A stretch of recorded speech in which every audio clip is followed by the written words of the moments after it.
بسم الله الرحمن الرحيم. اللهم صل على محمد وآل محمد.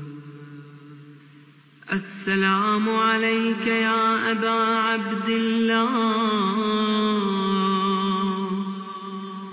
السلام عليك يا ابن رسول الله.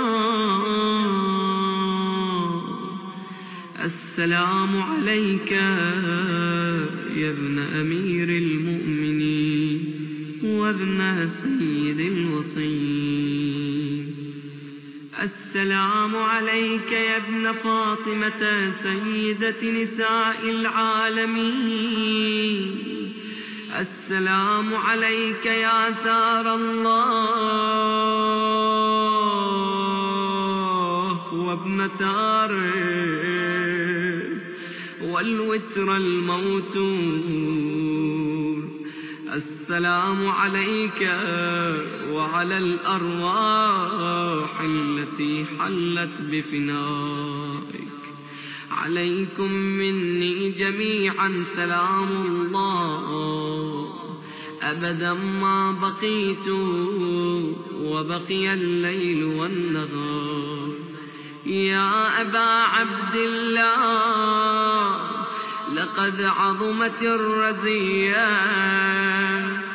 وجلت وعظمت المصيبة بك علينا وعلى جميع أهل الإسلام. وجلت وعظمت مصيبتك في السماوات على جميع أهل السماوات. فلعن الله أمة أسست أساس الظلم والجور عليكم أهل البيت. ولعن الله أمة دفعتكم عن مقامكم وأزالتكم عن مراتبكم التي رتبكم الله فيها. ولعن الله أمة قتلتكم. ولعن الله الممهدين لهم بالتمكين من قتالكم. برئت إلى الله وإليكم منهم ومن أشياعهم وأتباعهم وأوليائهم. يا أبا عبد الله إني سلم لمن سالمكم وحرب لمن حاربكم إلى يوم القيامة.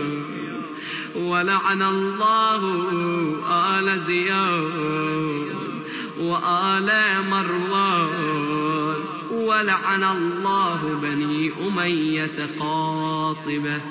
ولعن الله ابن مرجانة. ولعن الله عمر بن سعد. ولعن الله شمران.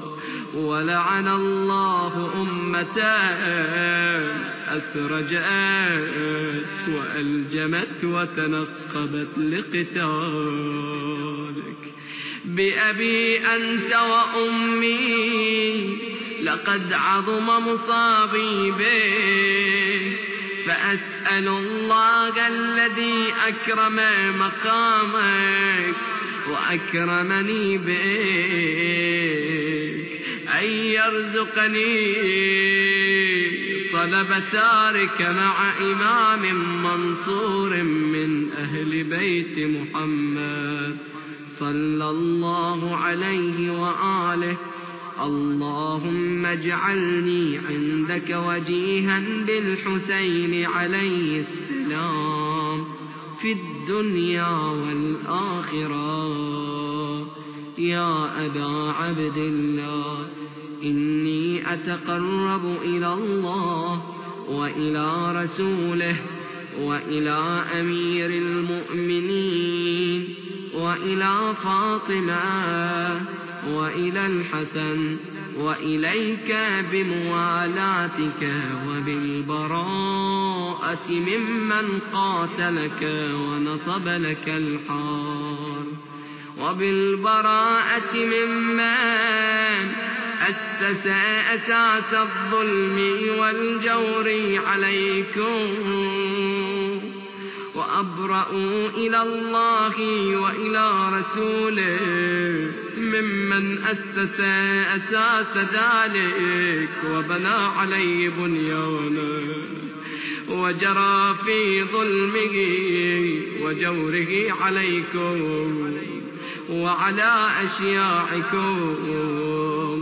برئت إلى الله وإليكم منهم، وأتقرب إلى الله ثم إليكم بموالاتكم وموالاة وليكم، وبالبراءة من أعدائكم والناصبين لكم الحار، وبالبراءة من أشياعهم وأتباعهم.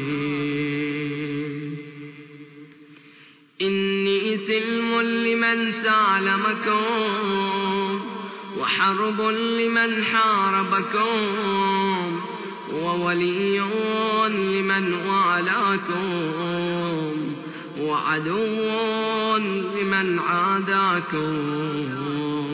فأسأل الله الذي أكرمني بمعرفتكم ومعرفة أوليائكم ورزقني البراءة من أعدائكم، أن يجعلني معكم في الدنيا والآخرة، وأن يثبت لي عندكم قدم صدق في الدنيا والآخرة، وأسأله أن يبلغني المقام المحمود لكم عند الله، وأن يرزقني طلب ساري مع إمام هدى ظاهر ناطق بالحق منكم. وأسأل الله بحقكم وبالشأن الذي لكم عنده أن يعطيني بمصابي بكم أفضل ما يعطي مصابا بمصيبته، مصيبة ما أعظمها وأعظم رزيتها في الإسلام وفي جميع السماوات والأرض. اللهم اجعلني في مقامي هذا ممن تناله منك صلوات ورحمة ومغفرة. اللهم اجعل محياي محيا محمد وآل محمد، ومماتي ممات محمد وآل محمد.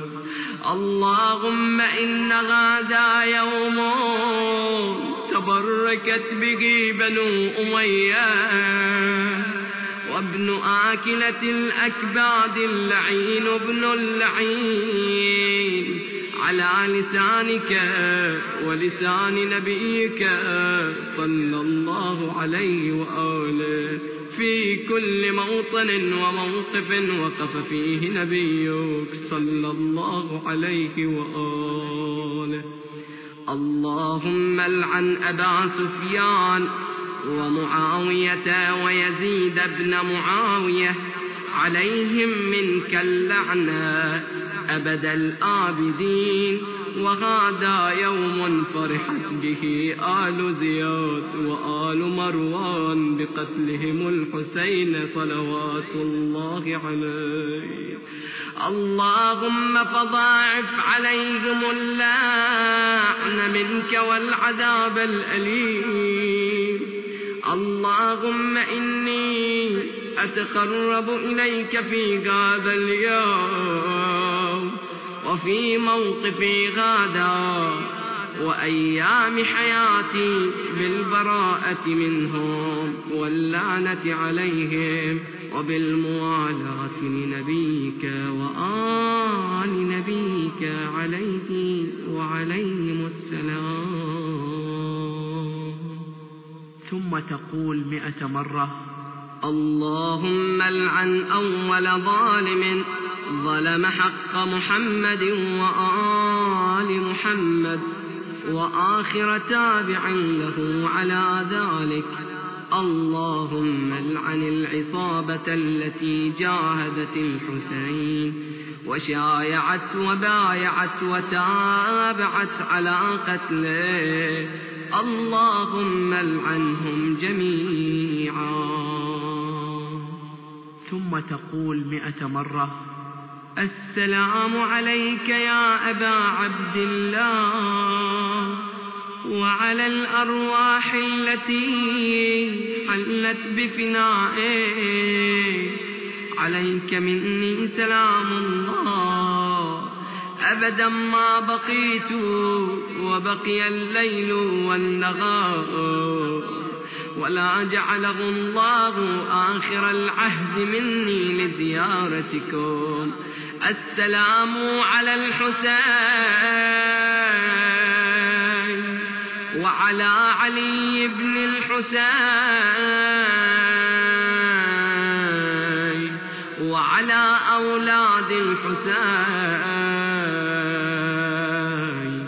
وعلى أصحاب الحسين. ثم تسجد وتقول: اللهم لك الحمد حمد الشاكرين لك على مصابهم، الحمد لله على عظيم رزيتي. اللهم ارزقني شفاعة الحسين يوم الورود، وثبت لي قدم صدق عندك مع الحسين وأصحاب الحسين الذين بذلوا مهجهم دون الحسين عليه السلام، برحمتك يا أرحم الراحمين. وصل اللهم على محمد وآله الطيبين الطاهرين.